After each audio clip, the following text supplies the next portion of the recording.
I'd like to introduce our next speaker, Kelly Jamieson, who is the Managing Director of Edible Blooms. If you're like me, you've definitely sent someone some edible blooms in your life. And she's just back from the UK, so we're really grateful you could come and join us and, again, share some of your story. Thank you. Thanks, Christine. Thanks for having me today. I thought I'd touch on the evolution of culture because in my experience, there's no such thing as a perfect culture in any business, and that it has to keep evolving over time.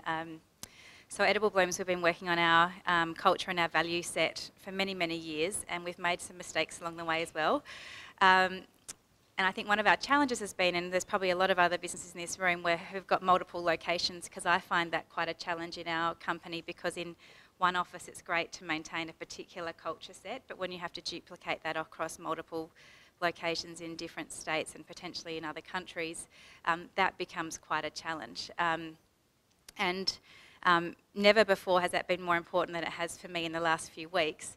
So, but I guess I'll step along. I'm going to give you a little case study that we've had in our business just very recently, but we started our value set with 11 different values, and I couldn't even remember what they all were. And so that was one of my first learnings, and one of the nuggets that I'll share is I think it needs to be really, really simple. So we were actually restricted. We went from 11 and we hemmed ours right back to 3. And then more recently we've actually expanded them to 5, but what we did is we made it a word. So the word faith spells the first letter of every one of our values. So it's actually about making it easy for your team to recall values. And I loved Eddie's summary on what our values don't mean, and that's another level that we added quite recently. So we were always very proactive about what our values meant and the positive meanings of our values. But then we sat down and said, what don't they mean? And it actually, again, helped us finely tune who those perfect people are to complement our company culture, and also understanding of what good and bad behaviours are around values and culture in our company. So if you haven't done the what your values don't mean, I think it's an amazing exercise to do. And it's, again, when you're doing anything with values, you need to involve as many people in your business as you can, because if they don't buy in and don't feel like they own it, they're not actually going to live and breathe those values every day in their business. So we've had a lot of fun over the years and done different exercises to implement them. And I've always prided ourselves on having a good company culture. But I've just returned. I've been in the UK and Europe for 12 weeks, and I got back Monday night. And 1 month into my trip overseas, it was sort of a part sabbatical and part work, because we've got a London and Geneva office now, so I was spending some time over there. But 1 month in, one of our senior store managers who'd been with us for 5 years, and I kind of knew this was coming, but she resigned 1 month into my 3 months away. And that puts a lot of pressure on the team, and we had a 2IC in that team, and we didn't feel they were the right candidate for the manager role, so when we didn't give her, so we strategised what we were going to do to replace this role. When we knew, often we do internal promotions, but we decided we were going out to market to replace the position, so the 2IC resigned. So we had one of our key retail locations with 2 leaders that were leaving the business. And credit to my team who were doing the recruitment, and we use someone here in Adelaide to help us with our recruitment who is amazing. They took their time to find the right person, so we actually found a really quick replacement, but we quickly spotted. Have you ever had a recruitment where you kind of feel they say all the right things and they start popping into the office and then things aren't quite right? So they said, no, this person's not right, and we went back to market again. So it was a really quick solution and we had it solved really quickly.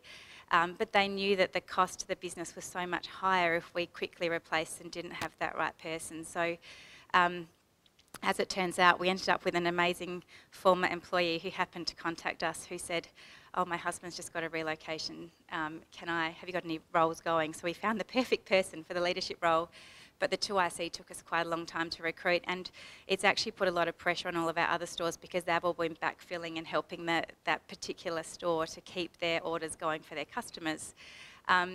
So the culture of the company was so strong that the other teams all pitched in to help out that particular store, which was great. And then to add, it always happens when it doesn't rain, it pours. I've had periodically over the last 5 weeks, I've had 4 of my key team members in hospital for different illnesses. I've just had the worst run of bad luck while I've been away, and I was stuck overseas and wanting to be back here, and I couldn't be. And I think it was a real test of our culture that they all pulled together and made everything happen, and they didn't even tell me all of the things that were going on until I landed on Monday. So they were absolutely amazing. But I think that is why culture is so amazing, because everything from a customer perspective was unchanged. No one would have noticed anything, but my team were literally bunkered down and doing everything they could to keep the wheels turning, which was fantastic. So I think, so as a result, I think our culture needs another re-injection, lots of positivity to be injected, because they've had actually to do a lot in the last short while. And I think for us, the biggest test for me was that they kept doing it without me being around. So I was extremely proud of the team coming back. So I think in the case of culture and values for us, it is very critical because it maintains a loyalty, and we haven't lost anyone else in our business through that whole exercise, which has been really great, and everyone's now getting back on deck, which is great. But I think it's when you have those tough moments in a business that any culture is tested, and I think for us that has been definitely tested in the last while. So, and I don't think, as I said before, I think culture and values evolve. Businesses change, what your customers need change. So you have to be prepared to continually, you can't just set and forget a culture and your value set. It's something that you have to constantly revisit, and it sometimes feels like you're going over and over things.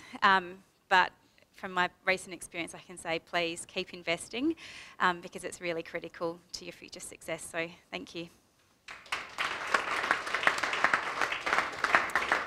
Thank you, Kelly. You raised a really good point about culture being what happens when the leader's away or unable to be in control. Different time zones, lots going on, so it's a really good demonstration of that point.